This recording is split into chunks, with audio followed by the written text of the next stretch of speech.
Yep, there we go. Welcome back to the channel. It is raining currently in Texas. It doesn't happen that often.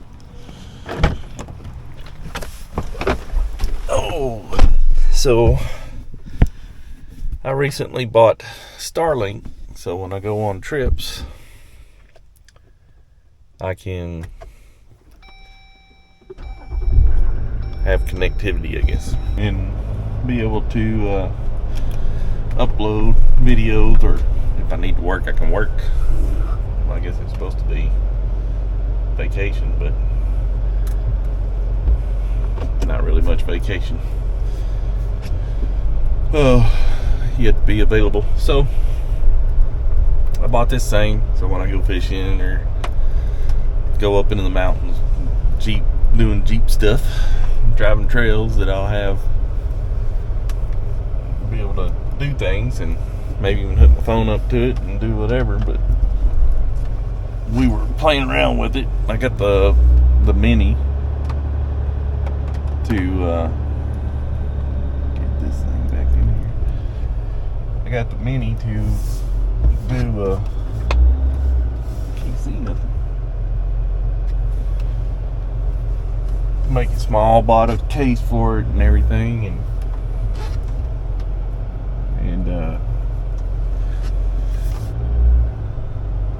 went and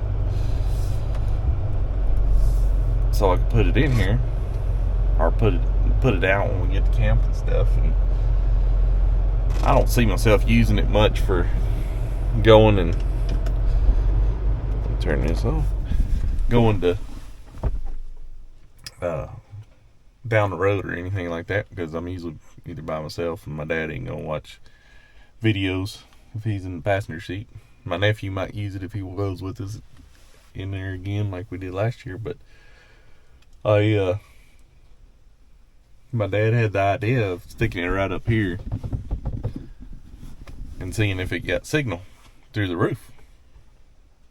So went outside, put it up, turned it on, put it up there, and tested it. And sure enough, through the fiberglass roof, we were getting 67 megabytes per second download. I can't remember the upload though. So I bought something to go in the back. It's a little storage deal that goes up against the roof. It's got about 7-inch clearance.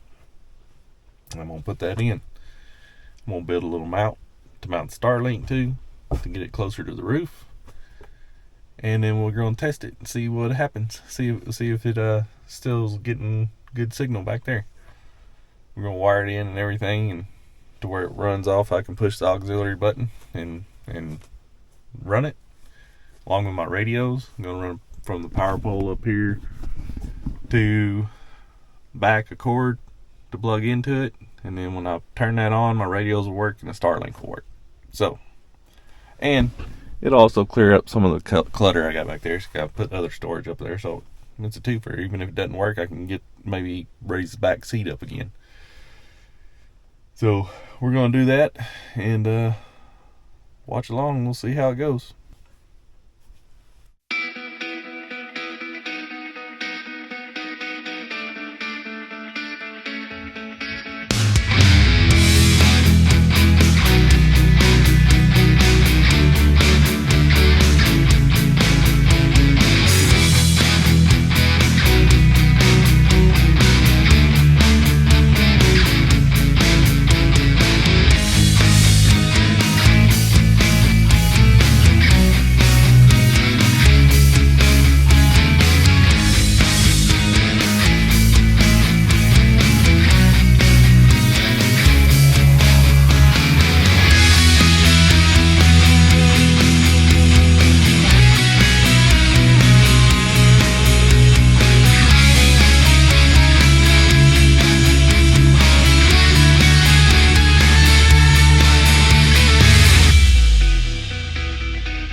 Okay, so I got the tools. Found a jacket that I think I've been. Kind of chilly. Yeah.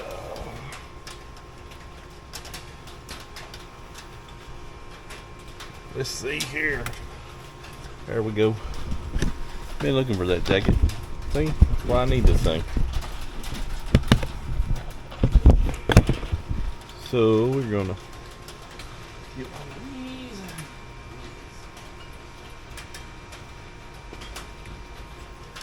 Basically, put this.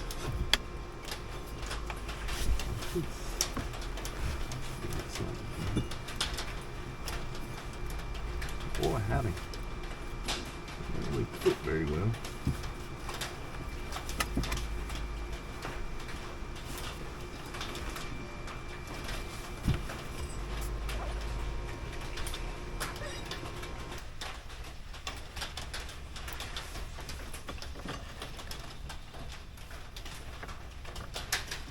Oh.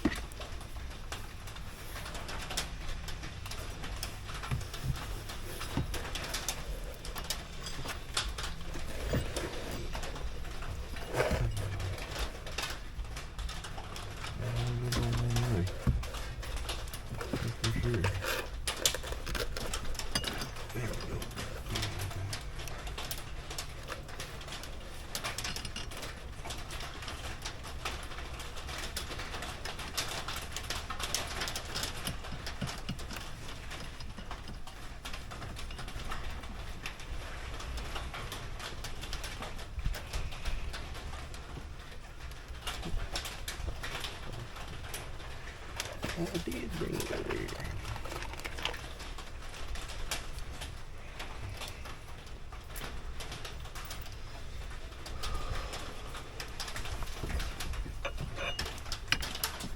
Let's see how this works.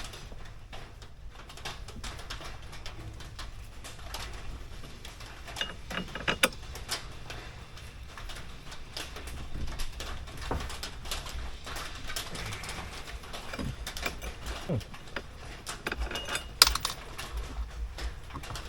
There.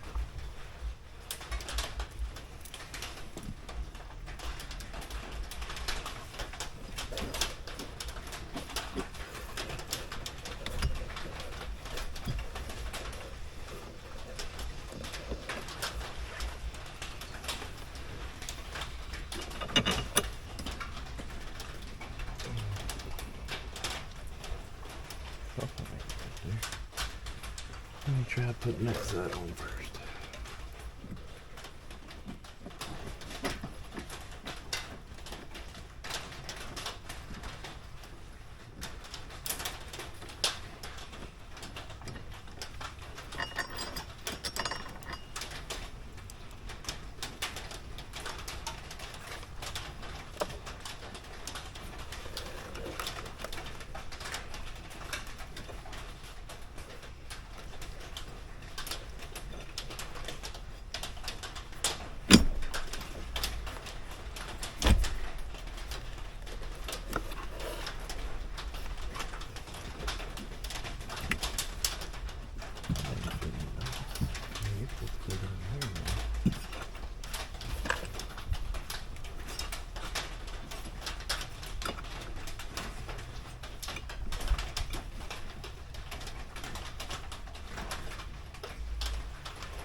not supposed to go, but it may fall off.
Okay, so this is what we got so far. Probably be another video on the actual putting the Starlink install in there, since this one took me a little bit longer than I thought it would. I got the brackets all mounted on there finally, after I put them on wrong the first time. But I will say this, once I tightened them down and pulled them back off, because I had them mounted wrong, they went on a whole lot easier. So I didn't have to use clamps or a hammer on the second time around. But they got cleared up my windows. I had stuff stuffed up in there, so put a little raincoat that I got there, some wheel chocks, my liner for my bag here, my what is that? That's a hammock tent that I got there. So it's got the inflatable air mattress and then the actual hammock with the cover, and then this wraps around the bottom, and then I got my Fab Rats toolkit right there. And then you take this and you do it up. See if I can do it one-handed. Tighten this down and everything's there. So now I got the little spot here for the Starlink. First time I think I'm gonna order, that's why I'm gonna wait, I'm gonna order another base that I can mount here, the little plastic base that comes with it, and then I'll mount that there, and I'm gonna try it and see if it'll do pretty good. I'll probably have to put something in here maybe to keep stuff from sliding into it, but I don't want anything sliding back and forth, so I'll drive it for a week and see if anything shifts going around turns and stuff. But these wheel chocks might come down, but everything else up there except for that tool bag is pretty soft, so I'm not too worried about that. But if I have to, I'll come up with some type of piece of 2x4 or something that I can put on the side of it maybe, and put screws in here and 2x4 running across here and here to keep stuff from sliding over into it. And then we'll take it and we're gonna put it in there. We'll run a couple under here, find the wire for the auxiliary 1, I think is what I'm going to use, and then we'll run it. The wire's already run through here for the radio for the power pole and up through here, and the power pole sits right there. And I do believe there is one more spot available up in here, and we'll plug it in there and then run it back down the frame rail to the back where it's going to sit, and plug it in, and then when I push the auxiliary, it'll turn on my radios, which I use when I'm driving on the trails mostly, and it'll turn on the Starlink, and then we'll be good to go. So like I said in the first of the video, if you have any ideas, comment down below what you think, if you think it's going to work or not. Preliminary test, so he'll shoot through the top. I'm going to see if he'll do through the top without mounting it right up to the top, where I can just put it in there just on the mount flush first, and we'll see what kind of speeds we'll get. We'll do a sitting still speed, and then we'll do a driving down the road at speed limit speed, and if it's still getting pretty good at speed limit speed, then what I'm going to use it for is driving around on the trails, and I won't be going but 10 or 15 miles an hour tops most of the time, if that. So it should work fine, but we'll give it a shot and see what happens. Don't mind, go ahead and hit the like and subscribe button, and we'll catch y'all next time. Thanks for watching.